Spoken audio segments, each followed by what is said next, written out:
আপনাদের বন্দরের গাড়ি এখানে চলে চলে আমার গাড়ি সব রাস্তা সব নষ্ট করে দিচ্ছে। কাজে আপনাদেরকে স্পষ্ট জবাব দিতে হবে কারা সেখানে 2 থেকে 2.5 কোটি টাকার চাঁদাবাজি করছে। চট্টগ্রামবাসীকে নিয়ে আমরা এসব চাঁদাবাজদের প্রতিহত করতে চাই। 7-8 টনের ধারণ ক্ষমতা রাস্তায় 30 থেকে 40 টনের গাড়ি এখানে চলছে বন্দরে। আমার সমস্ত রাস্তা ধ্বংস হয়ে গেছে। 400 থেকে 500 কোটি টাকা এই রাস্তার জন্য আমাকে খরচ করতে হয় বছর। তাহলে আমার হোল্ডিং ট্যাক্স আপনি দিচ্ছেন না, আমার ন্যায্য পাওনা দিচ্ছেন না, কিন্তু আপনারা এখানে চাঁদাবাজি করছেন বলছেন 2 থেকে 2.5 কোটি। তার অর্থ কি? 2 কোটি টাকা যদি চাঁদাবাজি হয়, মাসে হচ্ছে 60 কোটি টাকা, বছরে হয় 720 কোটি টাকা। তাহলে আমার ন্যায্য আপনি 200 কোটি টাকা বছরে আপনি ট্যাক্স দিবেন না, আমার ন্যায্য হোল্ডিং ট্যাক্স, সেখানে আপনি চাঁদাবাজদেরকে আপনি উৎসাহিত করছেন। এটা কখন হতে পারে?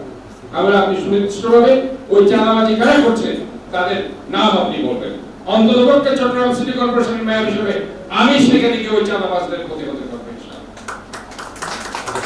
এই সৎ সাহস আমার আছে। কাজে আমাদের ট্যাক্স না দিয়ে, আমাদের হোল্ডিং ট্যাক্স না দিয়ে, আমাদের ন্যায্য মানুষের এই হোল্ডিং ট্যাক্স আমরা এগুলি নিচ্ছি কেন? রাস্তাঘাট মেরামত করার জন্য, আমার এই পাবলিকের সেবা দেওয়ার জন্য। আজকে দেখুন আমার প্রায় 100টা শিক্ষা প্রতিষ্ঠান আমার 6 কোটি টাকা ভর্তুকি দিতে হয় মাসে, বছরে 72 কোটি টাকা। শিক্ষকদের বেতন ঠিক মতো তাও দিতে পারছি না।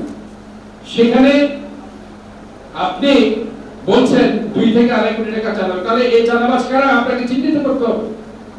এই 720 কোটি টাকা কারা সেখান থেকে নিয়ে যাচ্ছে যেখানে আমার ন্যায্য হোল্ডিং ট্যাক্স আমি পাচ্ছি না, আমি শিক্ষকদের বেতন দিতে পারছি না, রাস্তাঘাট ক্লিন করতে পারছি না, আমার রাস্তা পরিষ্কার করতে পারছি না, রাস্তার খানাগন্ধ আছে সেখানে। এইগুলো তো আপনার গাড়ি দ্বারা হয়েছে।